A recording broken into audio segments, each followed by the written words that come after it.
ఆంధ్రప్రదేశ్ రాష్ట్ర రాజకీయాల్లో ఉభయ గోదావరి జిల్లాకి ఒక ప్రత్యేకత సంతరించుకుంది. ఇక్కడ ఏ పార్టీ మెజార్టీ సీట్లు కైవసం చేసుకుంటే రాష్ట్రంలో అదే పార్టీ అధికారంలోకి వస్తుందని ఒక నానుడు ఉంది. అలాంటిది త్వరలో ఉభయ గోదావరి జిల్లాలో ఎమ్మెల్సీ ఎన్నికలు జరగబోతున్న సమయంలో ఇక్కడ ఒక పక్క అధికార కూటమి పార్టీ ఇప్పటికే అభ్యర్థిని నిలబెట్టింది. దానికి ధీటుగా ఆంధ్రప్రదేశ్ రాష్ట్ర రాజకీయాల్లో అందరికీ సుపరిచితుడు కాంగ్రెస్ పార్టీ మాజీ ఎంపీ హర్ష్ కుమార్ గారు తనయుడు కూడా సుందర్ గారు కూడా దానికి ధీటుగా ఎమ్మెల్సీ అభ్యర్థిగా నిలబడిపోతున్నారు. దీనికి ఒకేసారిగా ఉభయ గోదావరి జిల్లాలో రాజకీయాలు ఒక్కసారిగా వేడెక్కాయి. ప్రస్తుతం మనతోటి ఎమ్మెల్సీ అభ్యర్థిగా పోటీ చేయబోతున్న సుందర్ గారు మనతో అందుబాటులో ఉన్నారు. ఆయన మరిన్ని వివరాలు తెలుసుకున్నాం. నమస్కారం సార్ సుందర్ గారు. నమస్తే. ఎలా ఉన్నారు సార్? ఆల్ గుడ్ అండి. ఏంటి సార్, ఒకసారి ఒక పక్క అధికార కూటమి పార్టీ ఎమ్మెల్సీ అభ్యర్థిగా నిలబడింది. వాళ్ళకి అధికార పార్టీ అధికారంలో ఉంది, మరో పక్క అధికార పార్టీకి మీడియా సపోర్టు బోల్డ్ అండ్ అండదండలు ఉన్నాయి. అసలు ఏ అండదండలు లేకుండా మీరు ఏ విధంగా నిలబడుతున్నారు? మాకు ప్రజా అండదండలు ఉన్నాయండి, అవి ఉంటే సరిపోతుంది, ఇంకేం అవసరం లేదు.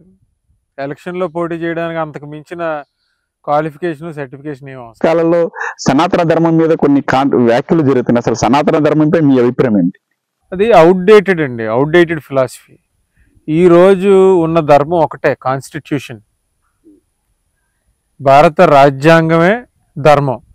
భారతీయులుగా మనందరం భారత రాజ్యాంగాన్ని ఫాలో అవ్వాలి, దట్స్ ఇట్. ఇంకా ఏ ధర్మం ఈ రోజున్న కాంటెక్స్ట్లో పనిచేయదండి. నా దృష్టిలో కాన్స్టిట్యూషన్ ఈజ్ అబౌవ్ ఆల్. పోటీ మీరు ఎమ్మెల్సీ అభ్యర్థిగా ఇండిపెండెంట్ గా పోటీ చేస్తున్నారు. ఇతర పార్టీల మద్దతు ఏమైనా కోరుకుంటున్నారా? మీ భావజాలాలు వామపక్ష భావజాలాలకి దగ్గరగా ఉంటాయి. వామపక్ష భావజాలాలు మద్దతు ఏమైనా కోరుకోబోతున్నారు? వామపక్ష భావజాలాలకు దగ్గర ఉండడం అయితే వాస్తవం అండి. ఎందుకంటే birds of the same flock fly together అని మనం వింటాం. ఇక్కడ ఎలా ఉంటుందంటే వాళ్ళు కూడా ఎప్పుడు కూడా అపోజిషన్లోనే ఉంటారు. ఇప్పుడు మా నాన్నగారు రాజకీయ జీవితం చూస్తే 45 years of political career. 45 years of political కెరియర్లో ఓన్లీ 10 years పవర్లో ఉన్నాం. 35 years ఆఫ్ ఫైటింగే ఉంది. అండ్ ఇది ఎలక్షన్ అండి. నాకు అందరి మద్దతు కోరుకుంటాను. ఒక పార్టీ అని లేదు. కూటమికి వ్యతిరేకంగా డెమోక్రటిక్గా గ్రాడ్యుయేట్ వాయిస్ని వినిపించడానికి నేను వైఎస్ఆర్ కాంగ్రెస్ పార్టీ మద్దతు కోరుకుంటాను, కమ్యూనిస్టుల మద్దతు కోరుకుంటాను, బహుజన సమాజ్వాదీ పార్టీ సపోర్టు కోరుకుంటాను, అలాగే ప్రజా సంఘాల సపోర్ట్ కోరుకుంటాను, విద్యార్థుల సపోర్ట్ కోరుకుంటాను. డెమోక్రసీలో అపోజిషన్ అన్నది వెరీ వెరీ వెరీ ఇంపార్టెంట్. డెమోక్రసీలో అపోజిషన్ వాయిస్ అనేది very very very important. So ఖచ్చితంగా ఈ వాయిస్ వినిపించడానికి ఎవరి సపోర్ట్ అన్నా నేను కోరుకుంటాను. సరే, ఇక్కడ ఈ ఉభయ గోదావరి జిల్లాలో రాజకీయ వారసులందరూ కూడా ప్రత్యక్ష రాజకీయాల్లో దిగుతున్నారు. ఫర్ ఎగ్జాంపుల్ జగ్గంపూడి రామ్మోహన్ గారు తనయుడు కావచ్చు, పిల్లి సుభాష్ చంద్రబోస్ గారు తనయుడు కావచ్చు. మీరైతే డిఫరెంట్ గా ఇలాగ పట్టభద్రుల వైపు వచ్చారు. ఇది సాహసం అనుకోవచ్చా? అంటే నేను ఏ రోజున కూడా పాలిటిక్స్లోకి వద్దామని ఉద్దేశం నాకు లేదండి. ఏ రోజును politics as a career, politics అనేది వెళ్దామని ఉద్దేశం నాకు ఎప్పుడూ లేదు. కానీ ఈ గ్రాడ్యుయేట్ ఎన్నికలు అంటే ఒక అన్రెస్ట్ అయితే మనసులో ఉండేది. ఆ అన్రెస్ట్ ఏంటంటే 2014 అంటే అంతకుముందు మేము చిన్నపిల్లం.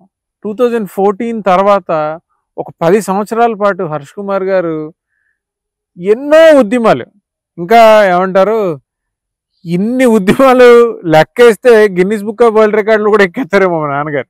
అన్ని ఉద్యమాలు చేసిన మనిషి. సుమారు 100 రోజులకు పైగా సెంట్రల్ జైల్లో ఉన్నారు.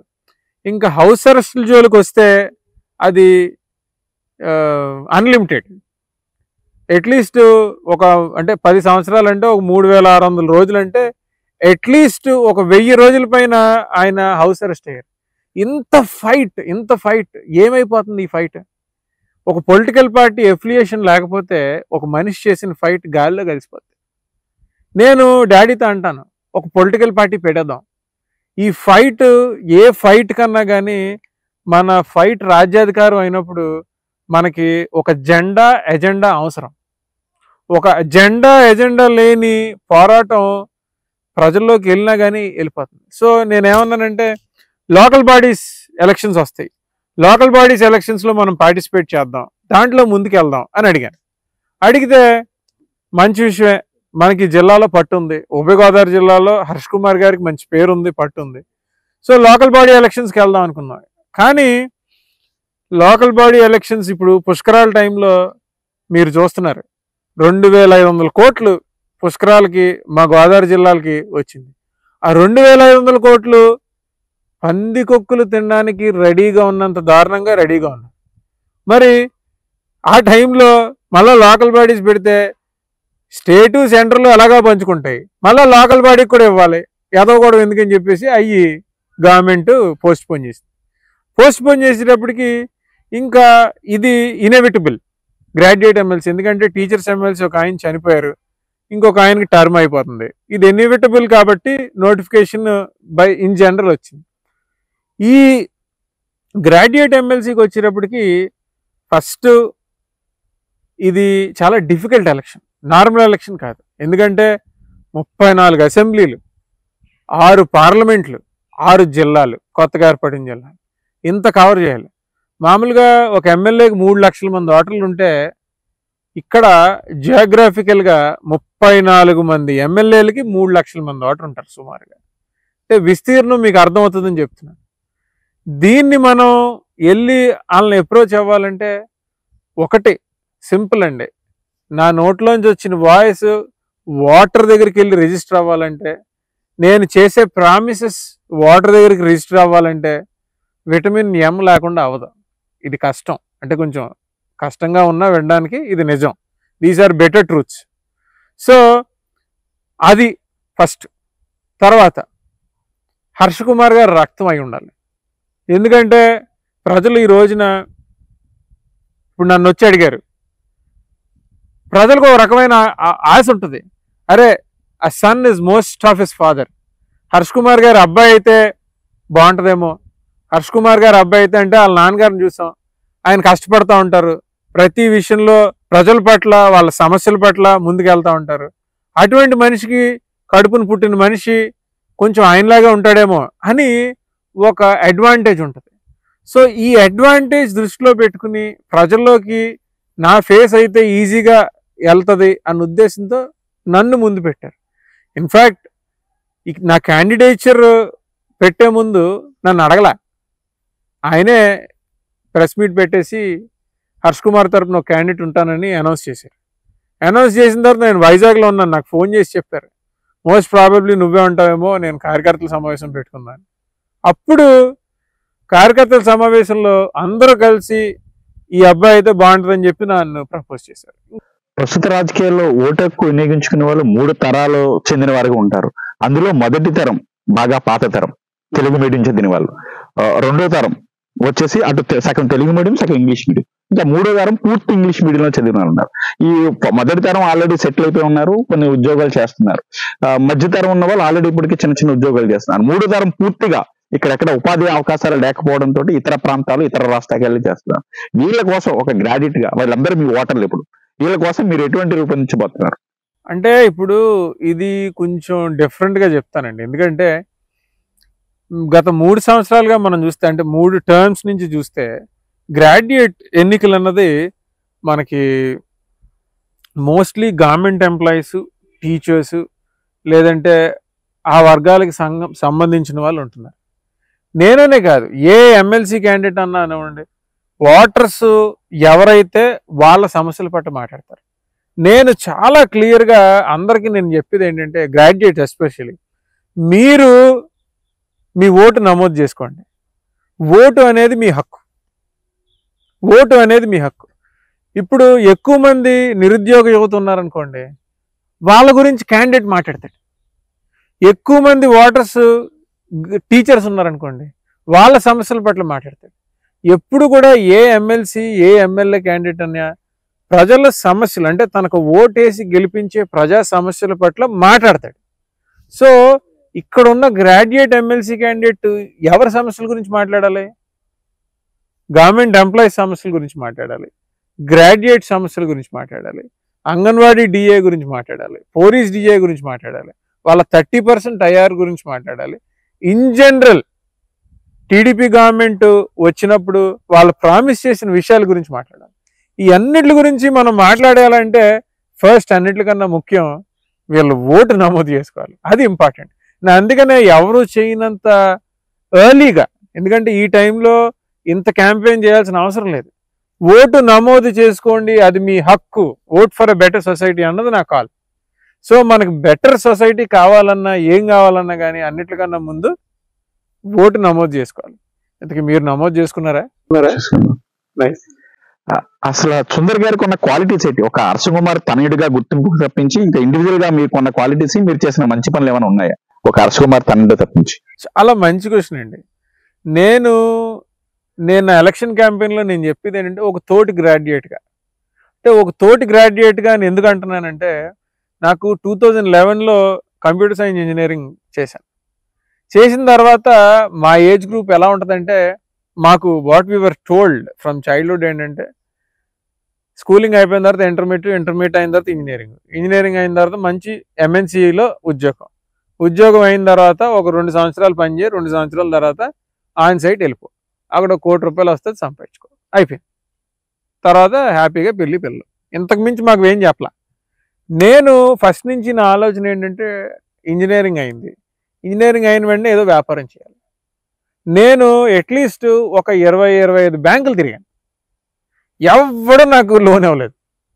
ఎందుకు ఇవ్వలేదంటే, మీరు ఎంపీ గారు అబ్బాయి కాబట్టి మీ దగ్గర వసూలు చేసుకోవడం ఇంపాసిబుల్, కాబట్టి మేము మీకు లోన్ ఇవ్వం అనేటప్పటికి నేను నా వరకు నేను ఏం ఆలోచించుకున్నాను, మనం ఇన్వెస్ట్మెంట్ మోడల్లో వెళ్ళాలి, మోడల్లో వెళ్తే బాగుంటుంది. ఇమీడియట్ నాకున్న అవకాశం ఏంటి, Rajiv Gandhi education institutes.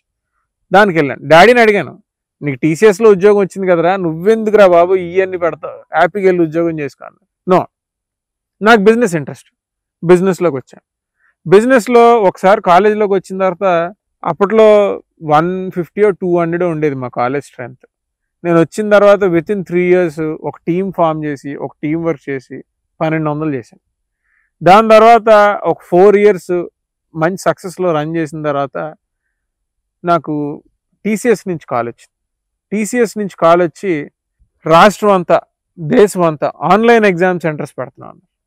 Online exam centres పెడదాం అనేటప్పటికి నాకు ఏమంటారు, రాష్ట్రంలో ఉన్న నాలాగా అన్ని కాలేజ్ ఓనర్స్కి ఫోన్లు వచ్చినాయి. ఎవరు కూడా ఇదొక వేస్ట్ సబ్జెక్ట్, ఇది ఎందుకు పనిచేయదు అన్నారు. ఇది ఎందుకు పనిచేయదు అనేటడికి దీని గొడవ ఏంటో చూద్దాం అని చెప్పి ఇమీడియట్గా బాంబే వాళ్ళ ఆఫీస్కి వెళ్ళి వాళ్ళతో మాట్లాడితే, ఈ online exam centres is the future of the country. ఎందుకంటే ఈ రిక్రూట్మెంట్ ఎగ్జామ్స్లో కానీ లేదంటే డిఫరెంట్ ఎగ్జామ్స్ జరుగుతున్నాయి. మీకు తెలుసా, ఆల్మోస్ట్ 365 daysలో 250 days ఎగ్జామ్స్ జరుగుతాయని. టీసీఎస్ ద్వారా, సెంటర్స్ ద్వారా జరుగుతుంటాయి. ఈ మధ్య ఆన్లైన్ వివిధ కాంపిటేటివ్ ఎగ్జామ్స్ అన్ని ఈ మధ్య ఆన్లైన్ లో నిర్వహిస్తున్నారు. అది ఆ రోజున ఏ కాలేజెస్ కూడా దీనికి ఫైనాన్షియల్ వైబిలిటీ లేదనేసరికి నేను అడిగాను. అప్పట్లో మన దగ్గర డబ్బులు లేకపోతే ముందు ఒక సెంటర్ పెట్టుకోవడానికి ఎంత అవుతుందంటే ఒక 7 crores అవుద్ది అన్నారు. 7 crores మన దగ్గర తీరా చూస్తే ఏమీ లేదు. అప్పుడు ఏం చేశాను, బ్యాంకుల దగ్గరికి వెళ్ళాను. ఎవ్వరు కూడా మనల్ని సపోర్ట్ చేయాలి. అప్పుడు ఒక 120 మంది ప్రైవేట్ ఇన్వెస్టర్స్ దగ్గరికి ఈమెయిల్ రాస్తే కొంతమంది అపాయింట్మెంట్లు ఇచ్చారు. వాళ్ళందరికీ సబ్జెక్ట్ ఎక్స్ప్లెయిన్ చేసి ప్రాజెక్ట్ గురించి చెప్తే, దీని ఫైనాన్స్ గురించి, అందులో ఒక 8 మంది ముందుకు వచ్చారు. 8 మంది ముందుకు వస్తే అందులో ఒక 4 పెట్టుబడి పెట్టడానికి రెడీ వచ్చారు. అలాగా ఇన్వెస్టర్స్ తీసుకొచ్చాను. సో నాకేమి ఈజీ వాకవే కాదండి, ఈజీ వాకవే కాదు. సో అంచెలంచెలుగా బిజినెస్లో పెరుగుతూ వచ్చి ఒక సక్సెస్ఫుల్ కెరియర్ లీడ్ చేసిన తర్వాత ఇప్పుడు ఏమంటారు, మీరు ఇందాక అడిగారు మీకున్న క్వాలిఫికేషన్ ఏంటి. ఒక వ్యవస్థని సరిగ్గా రన్ చేయగలిగినాడు, ఒక గ్రూప్ ఆఫ్ పీపుల్ని బెటర్గా రిప్రజెంట్ చేయగలుగుతాడు. నేను నమ్మేది ఏంటి అంటే, ఎప్పుడు కూడా ఈ గ్రాడ్యుయేట్స్ అనే వాళ్ళు ఎవరైతే ఉన్నారో వాళ్ళు చాలా వైబ్రెంట్ పీపుల్. అంటే సమాజం ఎలా ఉంటుందో వాళ్ళు దాన్ని రిప్రజెంట్ చేయగలుగుతారు. మనం ఏం చేస్తాం, ఒక ఫీడ్బ్యాక్ మెకానిజం ద్వారా గ్రాడ్యుయేట్ సమస్యలు ఎఫెక్టివ్గా కౌన్సిల్లో రిప్రజెంట్ చేయగలుగుతాం. ఎఫెక్టివ్గా రిప్రజెంట్ చేస్తే రిజల్ట్స్ తీసుకొస్తాం. గ్రాడ్యుయేట్స్ చాలా మంది ఉన్నారు. అక్కడ వివిధ ఆక్వా రంగాలు కావచ్చు, వివిధ వాణిజ్య వ్యవసాయం కావచ్చు, చాలా ఉంది. మీరు ఒకవేళ ఎమ్మెల్సీగా సపోజ్ నెగ్గితే వాళ్ళకి ఎటువంటి ఉపాధి హామీ చూపిస్తారు? ఇప్పటికీ గ్రాడ్యుయేట్ చేసి చాలా మంది ఖాళీగా ఉంటున్నారు గ్రామీణ ప్రాంతాలు. ఐఓటీ పెట్టచ్చండి, ఇంటర్నెట్ ఆఫ్ థింగ్స్ అని చెప్పి. మొన్న రీసెంట్గా జియో వాళ్ళు కూడా ఇది లాంచ్ చేశారు. ఏంటంటే మనం ఒక మొక్క తీసుకుని ఆ మొక్కలో ఈ ఐఓటీ డివైస్ పెడితే దానికి కావాల్సినవన్నీ కూడా చెప్తుంది, మన మొబైల్లో చూసుకోవచ్చు. ఆక్వా రంగంలో స్పెసిఫిక్స్ చాలా ఇంపార్టెంట్. ఆక్వా రంగంలో ఆ రొయ్యకి కానీ చేపకు కానీ ఎంత ఫీడ్ కావాలి, ఎంత మెగ్నీషియం కావాలి, ఎంత ఫాస్ఫరస్ కావాలంటే ఈ డివైస్ కానీ మనం పెట్టి దానికి చిన్న సర్క్యూట్ యాడ్ చేస్తే ఆటోమేటిక్గా టైము అది సెన్స్ చేసుకుంటుంది, సెన్స్ చేసినప్పుడు చేసుకోవచ్చు. సో ఇక్కడ ఏంటంటే మన కోనసీమ ఉందనుకోండి, కొబ్బరి రైతులు ఉంటారు, వాళ్ళకి ఆటోమేషన్ పద్ధతి తీసుకురావచ్చు. ఇక్కడ ఏమవుతుందంటే ఏ వ్యవస్థ కన్నా ఎంఎస్ఎంఈస్, మన దేశ ఎకానమీలో ఎంఎస్ఎంఈస్ చాలా వైటల్ రోల్ ప్లే చేస్తాయి. అండ్ నేను ఒకటి అనుకునేవాడిని, జగన్ గవర్నమెంట్లో వ్యాపారాలు నాశనం అయిపోతున్నాయి, ఏమీ లేవు అని చెప్పి ఒక టాక్ సృష్టించారు. నిజమేనేమో అనుకున్నాను. నిజమేనేమో అనుకుంటే జిఎస్టీ, ఇప్పుడు వ్యాపారాలు బాగా జరుగుతున్నాయి లేదు ఎలా చెప్తాం? జిఎస్టీ ఎంత కడతామో అంతే చెప్తాం. జిఎస్టీ కలెక్షన్స్లో ఇండియాలోనే సెకండ్ ప్లేస్లో ఉంది ఆంధ్రప్రదేశ్.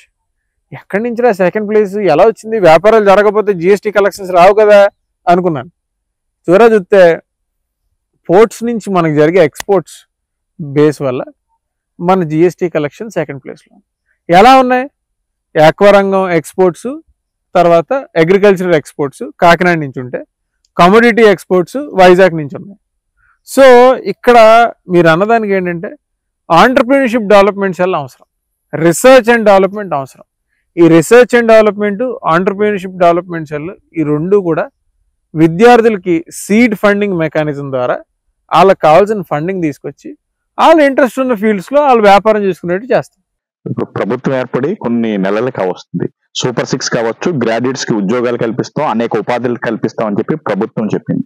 ఎలా అనిపిస్తుందా? ఎన్ని జరుగుతున్నాయి అనిపిస్తుందా లేదా? అంటే దీన్ని ఏమంటారంటే కబుర్లండి. చంద్రబాబు నాయుడు గారు చాలా రోజీ పిక్చర్ చూపిస్తారు.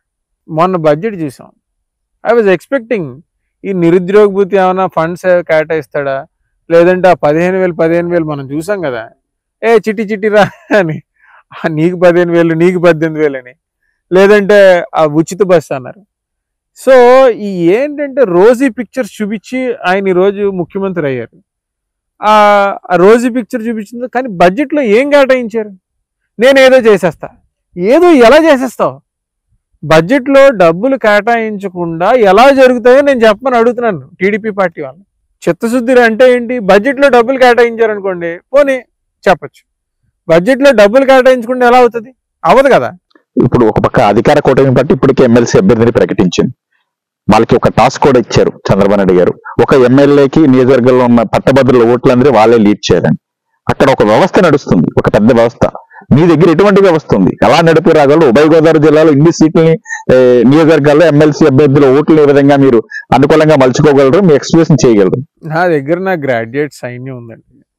వాళ్ళకి టీడీపీ సైన్యం ఉందని వాళ్ళు అనుకోవచ్చు, కానీ అందులో ఉన్న గ్రాడ్యుయేట్స్ కూడా అన్న మీకే వేస్తామని చెప్తున్నారు. ఇక్కడ ఎలా ఉంటుందంటే మీకు ఏ ఎలక్షన్ అన్నా చూసుకోండి, ప్రతి క్యాండిడేట్ మీకు మంచి చేస్తాం అనే వస్తాడు, ఏ క్యాండిడేట్ అయినా, నేనైనా ఇంకో క్యాండిడేట్ అయినా. కానీ ఇక్కడ ప్రజలు చూసేది ఏంటంటే చెప్పేవాడు నిజంగా చెప్తున్నాడా, ఎలక్షన్స్ కోసం చెప్తున్నాడా అని చూస్తారు. ఇక్కడ నేను నా నిజాయితీ ఏంటో నా మాటల్లో తెలుస్తుంది, నా కాన్ఫిడెన్స్లో తెలుస్తుంది. ఇక్కడ ఏంటంటే నేను ఆల్రెడీ 110 మండలాలకి సుమారు 400 మంది వాలంటీర్స్, వాళ్ళు గ్రాడ్యుయేట్సే, నాలాంటి వాళ్ళే తయారై ఉన్నారు.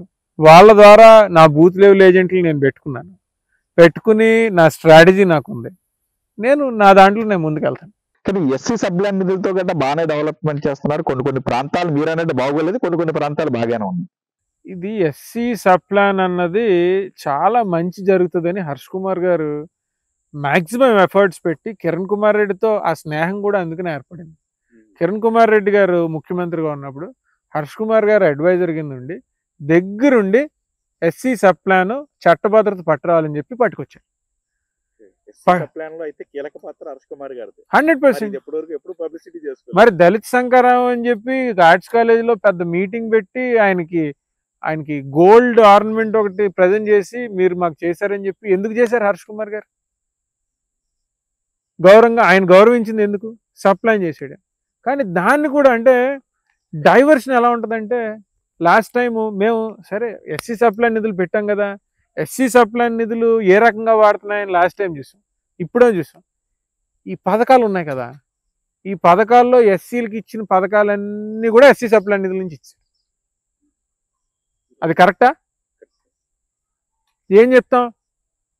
దీని గురించి గట్టిగా అడిగితే నువ్వు యాంటీ జగన్ అని ఒకడు అంటాడు, నువ్వు యాంటీ చంద్రబాబు నాయుడు అంటాడు.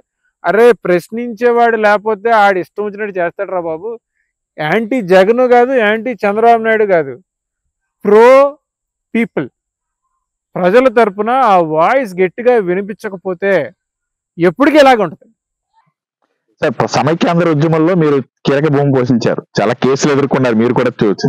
తర్వాత ప్రత్యక్ష రాజకీయాలు కొద్దిగా దూరంగా ఉన్నారు, ఇప్పుడు మళ్ళీ ఎమ్మెల్సీ ఎన్నికల రూపంలో వచ్చారు. ఏమైనా ఇంకా ప్రత్యక్ష రాజకీయాల్లో ఉంటారా, మళ్ళీ దూరం వెళ్తారా? ఈ ఎమ్మెల్సీ ఎన్నికలు ఏం జరిగింది? ఎమ్మెల్సీ ఎన్నికలు ఏం జరిగినా కాదండి, నేను ఫస్ట్ నుంచి కూడా టువర్డ్స్ పీపుల్, అంటే ఫ్రంట్ అండ్ తెర మీదకి ఎప్పుడు రాలా, ఇప్పుడు తెర మీదకి వచ్చాం. We look at politics as a service. జీవితాంతకాలం చేస్తావా, మధ్యలో ఆపేస్తావు అంటే ఎందుకు చేయం, జీవితాంతకాలం చేస్తూనే ఉంటాం. హర్ష్ కుమార్ గారు మాస్టర్ మైండ్ మీరే అని తెలిసింది, తెర వెనకాల నుండి మొత్తం అన్ని నడిపిస్తారు. అలాంటివి మీరే తెర ముందుకు వచ్చారంటే ఏ విధంగా చూసుకోవాలి దీన్ని? హర్ష్ కుమార్ గారు మాస్టర్ మైండ్ నేను కాదండి. హర్ష్ కుమార్ గారు వెరీ స్పెషల్. నేను Harsh Kumar 2.0 second version, updated, బాగుంటుంది.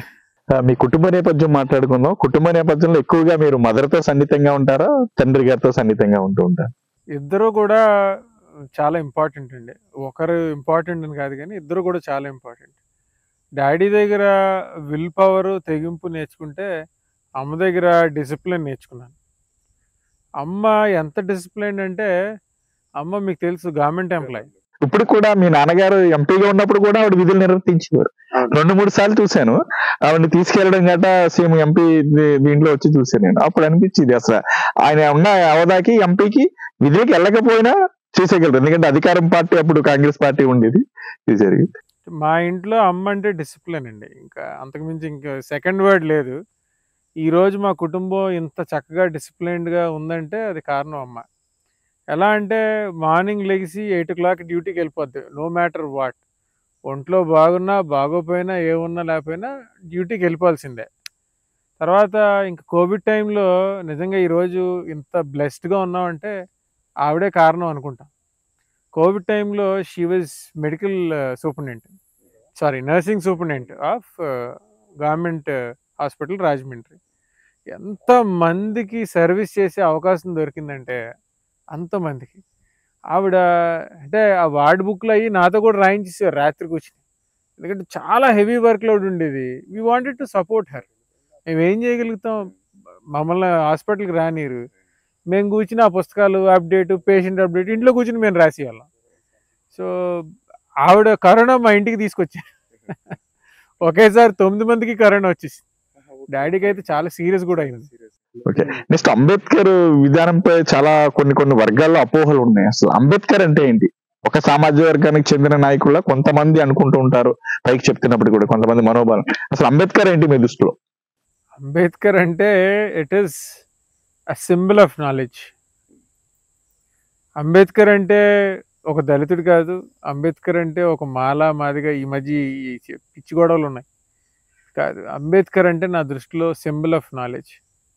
అంబేద్కర్ లేనిదే మన ఎవరికి ఓటు హక్కు లేదు, ఉమెన్కి ప్రాపర్టీలో ఈక్వల్ హోదా లేదు.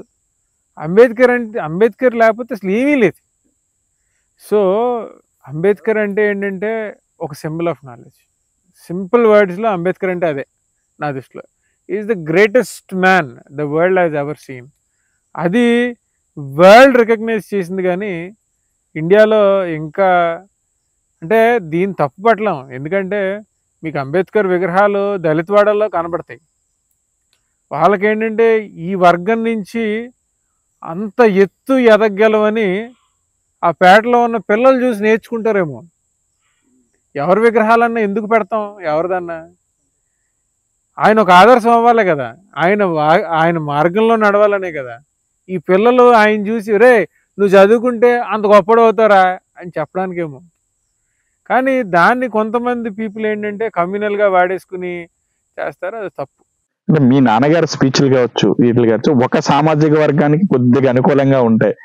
ఏంటి అసలు మీరు అలాగే ఉంటారా, లేకపోతే అన్ని సామాజిక వర్గాలకు కలుపుకుని వెళ్తారా మీరు? మీకు అలా కనబడుతుందండి, that's how it is seen. కాకపోతే ఇక్కడ ఏమవుతుందంటే మా నాన్నగారికి అందరూ ఈక్వలే. అందరూ ఓటేస్తేనే ఆయన ఎంపీ అయ్యారు. అందరూ ఓటేస్తేనే నేను రేపు పొద్దున్న గ్రాడ్యుయేట్ ఎమ్మెల్సీ అవుతాను. ఒక వర్గం ఓటేస్తే ఎవరు కూడా ఏ పదవిలోకి రారండి. కానీ ఇక్కడ ఎవరన్నా మా ఇంటికి వచ్చి మేము ప్రాబ్లంలో ఉన్నాం అంటే మేము అందులో చూసేది నిజమా కాదా, జెన్యూనిటీ చూస్తాం, చూసి దానికి వెళ్తాం. కాకపోతే సమాజంలో ఎక్కువ పీడిత వర్గాలు ఎవరైతే ఉంటారో ఎస్సీలు, ఎస్టీలు, బీసీలు ఉంటారు. ఎక్కువ పీడిత వర్గాలు. అట్రాసిటీస్ వీళ్ళ మీద ఎక్కువ జరుగుతాయి. అట్రాసిటీస్ జరిగినప్పుడు వాళ్ళ గురించి పోరాడాల్సిన పరిస్థితి వస్తుంది. కానీ ఓవరాల్ మీకు పిక్చర్ ఏముంటుంది? ఈయన దళిత వర్గాల కోసం పోరాడుతున్నాడు అంటే వాళ్ళు అట్రాసిటీకి గురవుతున్నారు ఎక్కువ శాతం. మరి మొన్న లాస్ట్ 3 years బ్యాక్ మీరు 48 days ఆయన సెంట్రల్ జైల్లో ఉన్నారు. ఒక బ్రాహ్మణ కుటుంబాన్ని మన జడ్జి గారు చాలా ఇబ్బంది పెడుతుంటే వాళ్ళ కోసం వెళ్ళి పోరాడితే వాళ్ళ కోసం ఉన్నారు. ఇప్పుడు మన రాజానగరం ఉంది, అక్కడ మాదిగ దండోరా వాళ్ళ ఆస్తులు ఆక్రమించేస్తున్నారంటే మాదిగ మాన్యం భూములు, వాళ్ళని కాపాడడానికి హర్ష్ కుమార్ గారు బొమ్మూరులో కేసులు ఉన్నాయి. ఇలాగ ఒక వర్గం అని కాదు, వాళ్ళు బీసీ అయినా, ఎస్సీ అయినా, ఓసీ అయినా మేము చూసేది నిజంగా అతనికి ప్రాబ్లం ఉందా, జెన్యూనిటీ ఏంటి, దాని గురించి పోరాడతాం. అయితే ఓవరాల్ పిక్చర్ మీకు అలా కనబడచ్చు.